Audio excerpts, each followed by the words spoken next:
उसने कहा कौन है? कहा ये नौजवान। उसने कहा इतनी सी बात, लोग मेरी राहों में लाइन लगा के खड़े रहते हैं झलक देखने के लिए, और आप इसके ईमान की बात कर रहे हो? कितना वक्त मिला है? कहा 3 रातें। कहा 3 तो बहुत है, एक ही रात में ईमान छीन। उसने कहा ठीक है। उसने कहा शाम होने दो। ले आया, रख दिया। शाम हुई, उसने बनाव सिंगार किया, और जब उस नौजवान के कमरे में गई, उसने जाकर क्या देखा? मुसल्ला बिछा है, रब की बारगाह में जवान खड़ा है, लब पे तिरावत है, आंखों में आंसू है, अपनी फरियाद अपने रब से कर रहा है। बैठी रही, रात गुजर गई। अब्बा ने कहा बेटी क्या रहा? कहा अब्बा शायद उसकी इबादत की रात थी कोई, इसलिए उसने मेरी तरफ तवज्जो ही नहीं की, तवज्जो ही नहीं की। आज की मोहलत और सुनो मेरी बहनों। फिर गई, अगले दिन फिर वही हाल, फिर नमाज सजदे क़याम, फिर आ गई।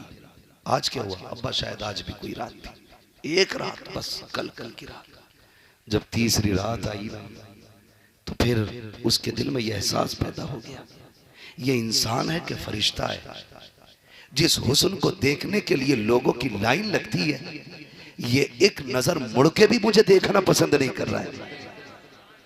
आखिर इसकी नजरों में ऐसा कौन सा हुस्न है जिसने मेरे हुस्न को फीका कर रखा है? आके कहती है तीसरी रात में, जवान तुझे खुदा का वास्ता आज जरा मेरी तरफ तवज्जो कर ले, मुझे तुझसे कुछ बातें करनी है। जवान ने सलाम फेरा, मुड़ के देखा, क्या बात है? उसने कहा क्या तुझे मेरा हुस्न नजर नहीं आया? तो नौजवान ने कहा जिसने हुजूर का हुस्न देखा हो वो दुनिया के हुस्न पे नहीं बिका करते, हमने महबूब का हुस्न देख लिया है, तेरे हुस्न की औकात ही क्या है? उसने कहा फिर एक काम कर। कहा क्या? कहा हाथ बढ़ा के कलमा पढ़ा दे, मुझे भी अपना बना ले। कहा क्यों? कहा जिस मजहब का मानने वाला इतना पारसा है, उस मजहब का लाने वाला कितना पारसा रहा।